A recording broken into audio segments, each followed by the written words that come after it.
Les martyrs d'Algérie, 1994-1996.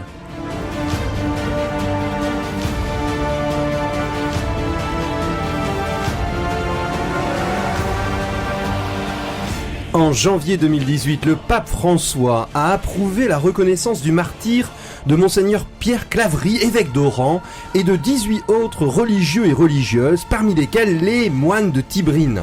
Cette reconnaissance ouvre la voie à leur béatification. Ces 19 personnes ont été tuées entre 1994 et 1996 au cours de la guerre civile opposant le gouvernement algérien et des groupes islamistes. Le pape François déclare que ces 19 religieux et religieuses ont été tués en haine de la foi parce que chrétiens. Lorsqu'il fut intronisé évêque d'Oran en 1981, Monseigneur Pierre Claverie déclara « Toutes les religions sont sans cesse exposées à devenir des instruments d'oppression. Nous pouvons lutter contre ces dénaturations de la foi en maintenant le dialogue. C'est par lui que nous sommes appelés à exprimer notre foi en l'amour de Dieu qui aura le dernier mot sur toutes les puissances de division et de mort. » Dans ce nouvel épisode consacré aux martyrs algériens des années 90, nous vous invitons à découvrir la vie exceptionnelle de Monseigneur Pierre Claverie, né à Alger en 1938 dans une famille pied-noir, jeune dominicain appelé à la construction de cette Algérie nouvelle dans les années 1970. Grain de Dieu sur RCF Nord-de-France.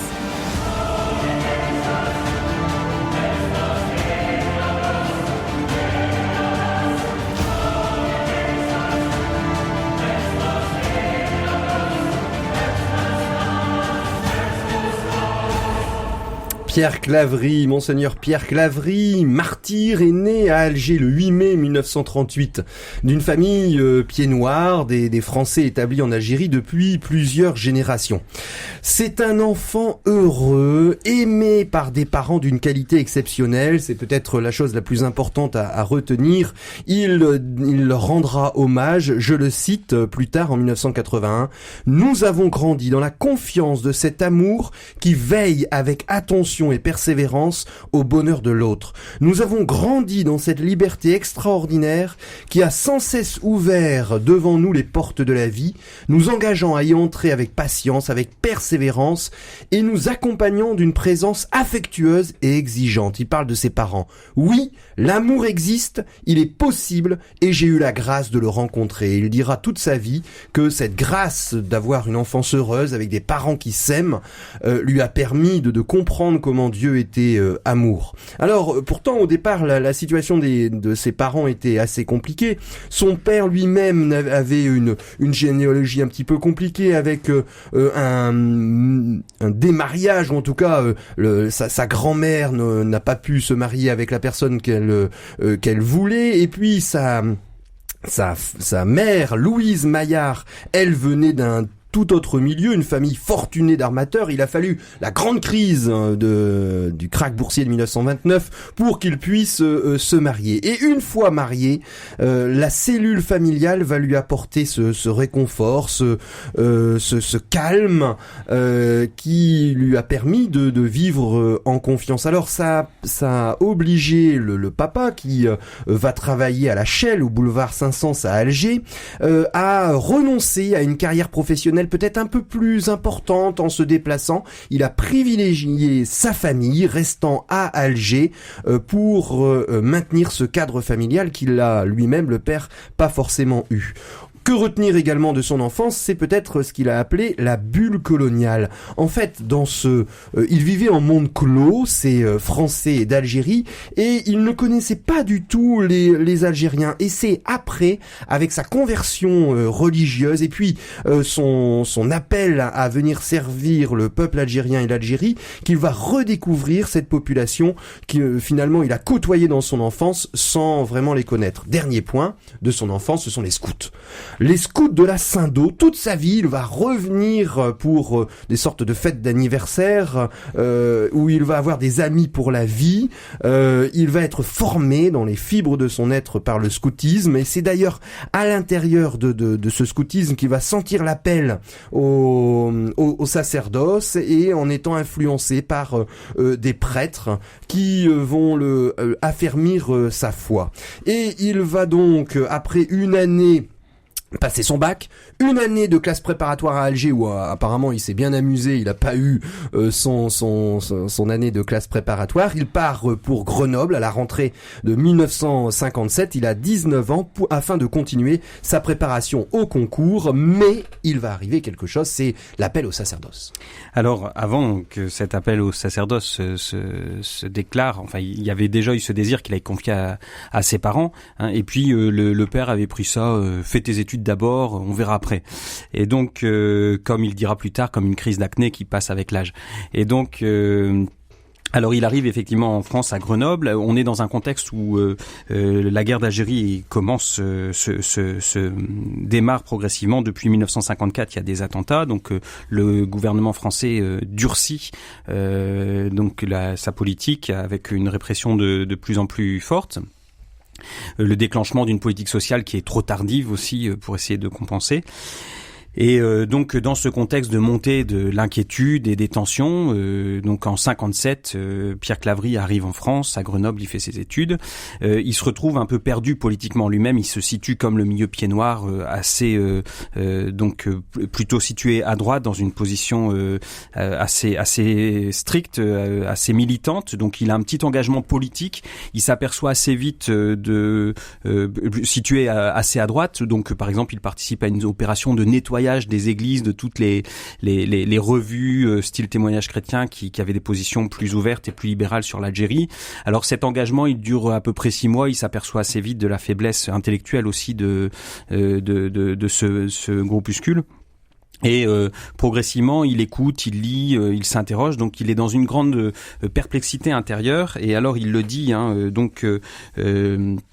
C'est son monde qui éclate comme une bulle, hein. Donc l'émergence de l'autre, la reconnaissance de l'autre, l'ajustement à l'autre sont devenus pour moi des hantises. C'est vraisemblablement ce qui était à l'origine de ma vocation religieuse. Cet autre qu'il a côtoyé durant toute son enfance et finalement dont il s'aperçoit qu'il l'ignorait, il connaissait pas ce monde algérien, et c'est au cœur de la crise et de la guerre civile qui commence que il s'aperçoit de cette existence de celui qu'il a ignoré et que cette bulle dans laquelle il vivait éclate de façon assez violente. Alors lui-même, eh bien, il va se chercher et puis il va trouver, à un moment, ça va devenir comme une lumière pour lui, cette question de la vocation, le sens de sa vie, ça va être de se donner à fond. Alors il écrit une lettre très touchante à son père. Il lui rappelle ce premier désir qu'il avait habité de la prêtrise et il lui redit « Si j'ai choisi la prêtrise, disons le sacerdoce, c'est pour me donner à fond à quelque chose dont je sens que c'est la plus belle chose du monde. C'est pour muser pour quelque chose qui en vaille vraiment la peine, pour les autres comme pour moi. Je sais ce que j'y perds, mais je sais ce que j'y gagne et ce que je ferai gagner aux autres. » Et donc à partir de là, son désir est très clair, il s'engage et alors il va trouver les dominicains. On n'a pas beaucoup d'éléments pour savoir ce choix, à part l'aumônier de la Saint-Dô qui était dominicain lui-même, hein, mais c'est un choix qui va se confirmer beaucoup par la suite avec la dimension d'études et de vie communautaire fraternelle. Il se retrouvera toujours très bien dans cet ordre dominicain qu'il a choisi au début plutôt par intuition, et donc il s'engage dans le noviciat qu'il fait à Lille. Il est assez en retrait par rapport aux positions politiques, il s'engage assez peu dans les débats, mais c'est surtout le temps d'une immense découverte pour lui de la vie intérieure, notamment avec la prière, hein, qu'il découvre. Il l'écrit encore à son père. Je découvre peu à peu les bienfaits extraordinaires de l'oraison. Nous en faisons 1 heure par jour. Autant au début je l'ai fait parce qu'il fallait le faire, mais autant maintenant j'y vais le cœur léger. Même si je reste sec comme un bout de bois pendant 1 demi-heure, j'en sors refait. Donc c'est ce temps heureux pour lui, de la découverte de la vie intérieure et qui le comble et qui donne véritablement le sens de sa vie.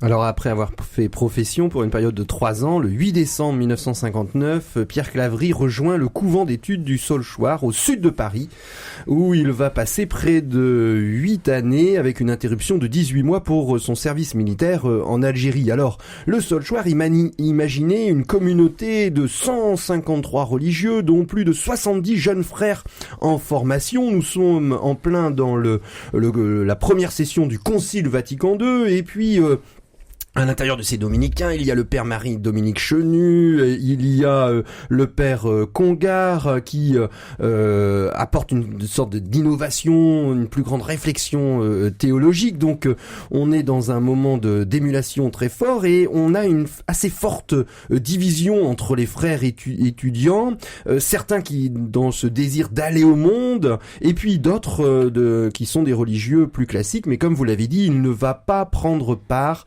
au débat. Alors là, s'il faut bien retenir quelque chose de Monseigneur Claverie, c'est qu'il s'intéresse aux êtres humains et pas aux idéologies. Les idées, à la rigueur, c'est pas trop son affaire. Lui, ce qu'il veut, c'est aimer les personnes qu'il rencontre. Il va poursuivre son approfondissement de la prière, vous l'avez évoqué, et puis il va devenir un boulimique des livres, un étudiant très sérieux, et c'est très important parce que contrairement à d'autres religieux dont les bases croyantes n'ont pas grandi au même rythme que leur évolution intellectuelle, et d'ailleurs lorsqu'il va être ordonné prêtre sur sa carte postale, il va y avoir la moitié des prêtres ordonnés en même temps que lui qui vont abandonner le ministère, peut-être parce que ils ont un gros développement intellectuel chez les dominicains, mais la foi ne progresse pas à la même vitesse, l'intelligence de la foi.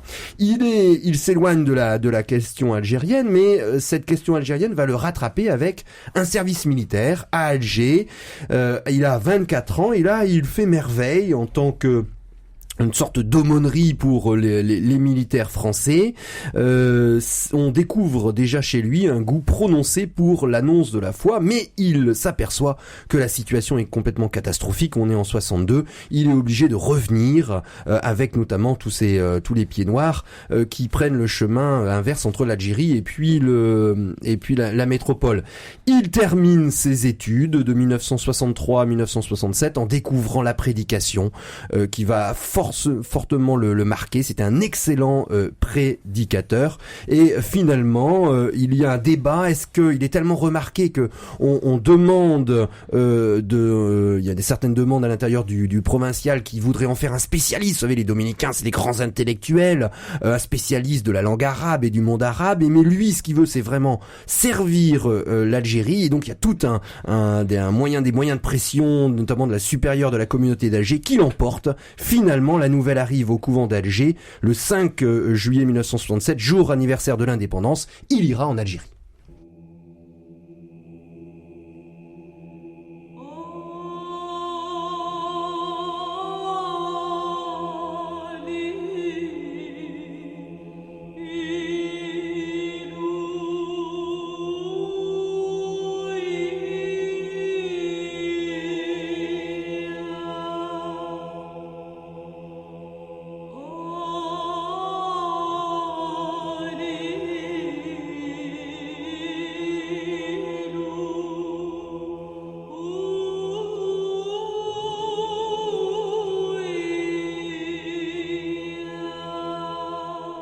Pèlerin de Dieu sur RCF Nord-de-France.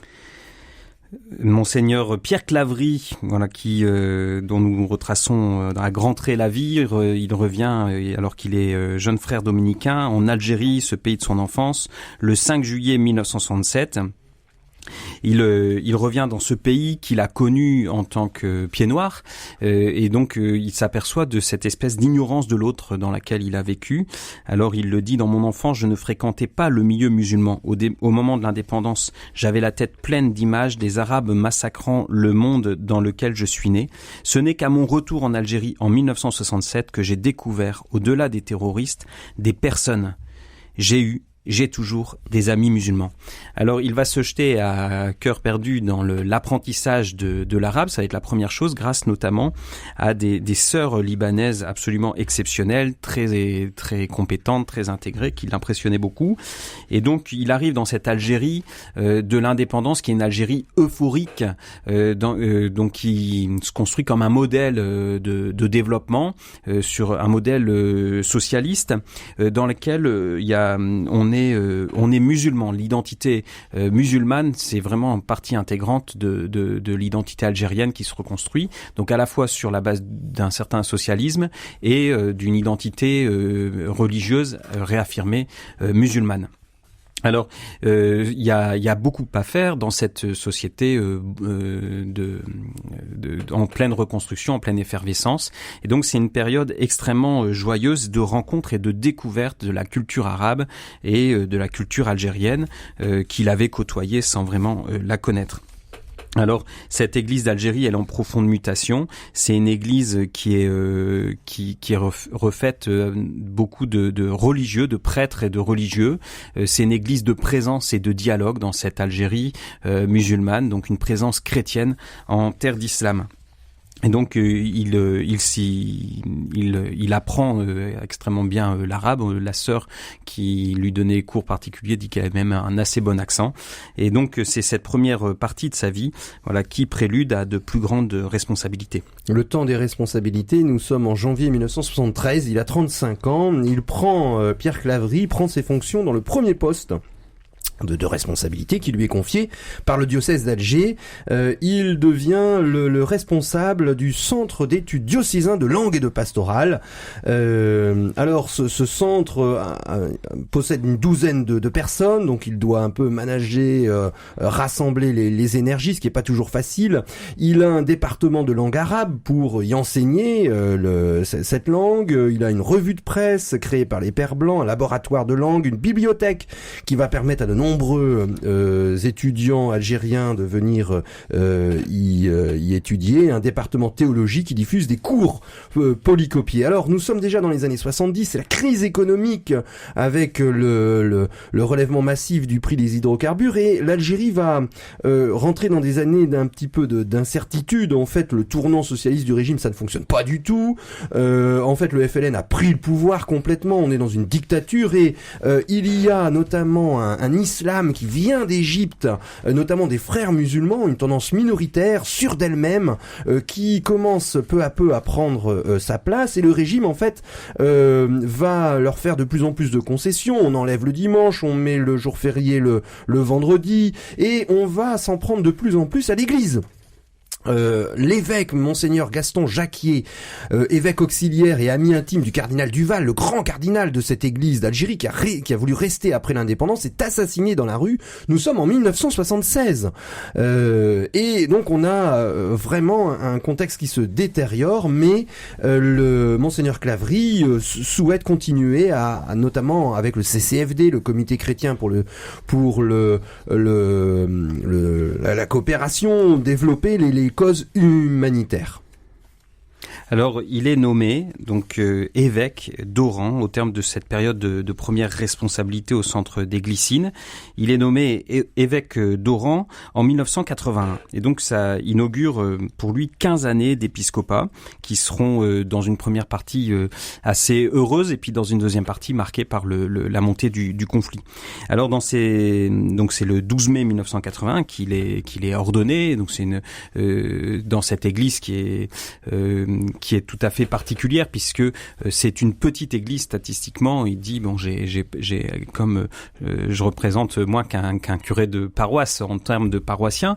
Donc il parle de 250 à 300 chrétiens répartis sur un diocèse immense avec il y avait un centre, il y avait des coopérants aussi pour des raisons économiques donc il fallait s'occuper d'eux. Alors c'est cette mission d'évêque, c'est une mission à deux volets en quelque sorte, un envoi à cette petite église qui demande une très grande proximité avec des toutes petites communautés très éparpillées, et puis une mission de dialogue et de rencontre avec la population algérienne musulmane. Et donc cette église, elle est profondément tournée vers les Algériens et la rencontre. Alors il va toujours garder ces deux priorités, c'est en faisant attention de ne jamais se laisser absorber totalement par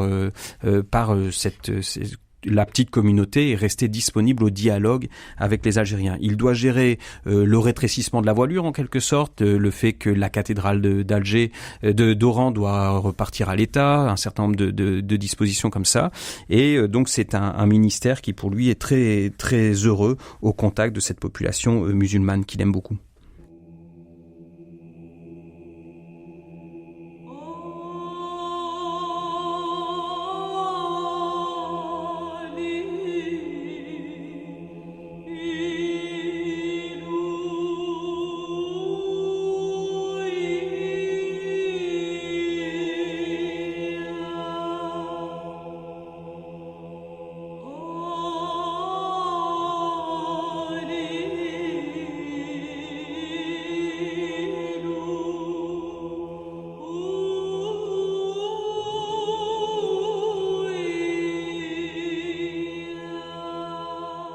Pèlerin de Dieu sur RCF Nord-de-France. Nous sommes à la découverte de Monseigneur Pierre Claverie, dominicain, évêque d'Oran, qui a gardé son style de vie religieux. Il est évêque, on l'a évoqué avant la pause musicale, à Oran, d'une église d'Algérie complètement dépouillée, avec une grande pauvreté. Et lui-même, ça ne le dérange pas du tout, puisque toute sa vie, il va vivre dans une petite chambre avec rien sur les murs, si ce n'est un crucifix évidemment, une icône et une photo de ses parents. Son linge tenait dans 2 petites valises et les souvenirs personnels se réduisaient au minimum. Il tenait beaucoup à la vie de communauté avec ses 2 vicaires généraux, Jacques Biès et puis les pères Jacques Biès et les pères Thierry Becker, et avec eux, et puis avec notamment les religieuses, à la maison d'à côté de son logement, tous les jours de l'année, il se levait à 6h30 après avoir préparé la table du petit déjeuner, il est à la chapelle. La chapelle est au centre de la maison, entre les bureaux et les pièces d'habitation. À 7h15, c'est lui qui l'explique, nous chantons l'Ode, tous les 2, avec son vicaire. Nous chantons, le vicaire général, nous chantons même le cantique de Zacharie à 2, et nous élargissons la prière universelle à toutes les occupations. Il se met au travail, à midi, retour à la chapelle, en silence, l'office du milieu du jour. Et vers 18h30, il est à la chapelle et prépare la messe. À 18h45, nous chantons vêpres et la messe avec une disponibilité aux autres, parce que s'il fallait le résumer par un mot, eh bien c'est l'homme du dialogue. Alors ce dialogue, justement, c'est certainement l'apport assez original et puissant de Pierre Claverie à la question des contacts entre chrétiens et musulmans. Il aborde avec une certaine originalité et sans langue de bois. C'était ce qui était très apprécié chez lui, c'est son franc-parler. Et donc il fait le constat d'un certain échec. Bon, on dit une limite, mais je pense qu'on peut aller un peu plus loin qu'une limite. Un certain échec du dialogue islamo-chrétien, c'est-à-dire la recherche d'un dialogue entre spécialistes religieux, d'un rapprochement théologique pour voir les points communs, ce qui peut nous servir de base. Il dit c'est une illusion. On aboutit à rien d'autre qu'à ramener l'autre à soi. Et donc il y a d'abord la nécessité d'accepter profondément la différence, sortir de l'annexion de la pensée de l'autre, accepter qu'il soit différent, qu'il pense autrement que moi. Alors bien sûr, par exemple, quand on dit il y a un seul Dieu, eh bien on le dit chrétien et musulman, mais ça peut pas servir de base à un dialogue commun puisqu'on le dit pas de la même façon.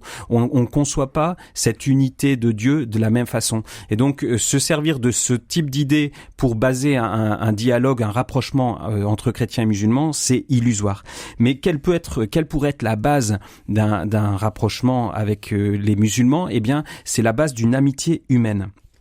C'est la rencontre avec la personne, et c'est cette nécessité de déployer d'abord, c'est ce qu'on pourrait appeler la méthode Claverie, se parler dans la vérité, accepter la différence de l'autre, mais sur un fond d'amitié et de respect de l'autre. Ça a été vraiment sa ligne de conduite.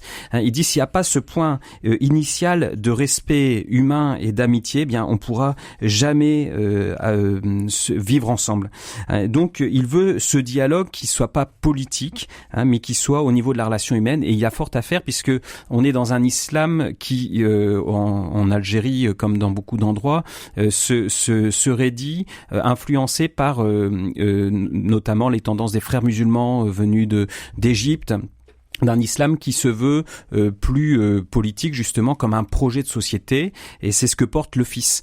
Alors lui-même, le Front islamique du salut. Alors entre le FLN qui tient le pouvoir en Algérie et le Fils qui tente de l'arracher et qui proteste contre les abus de pouvoir du FLN, eh bien, il se retrouve dans ce conflit entre musulmans. Et alors, comment, comme chrétien, se situer dans un conflit qui est d'abord un conflit musulman-musulman? Et donc, il y a ce service de l'amitié, du lien, du dialogue, de la rencontre avec l'autre qu'il essaye de rendre. Et puis, clairement, s'il prend pas parti, il se positionne quand même du côté des démocrates, de ceux qui cherchent, qui admettent la différence et qui cherchent pas à s'imposer comme l'islam politique. Donc, il va prendre aussi position assez clairement contre l'islam politique, et c'est aussi une chose qui va profondément l'exposer.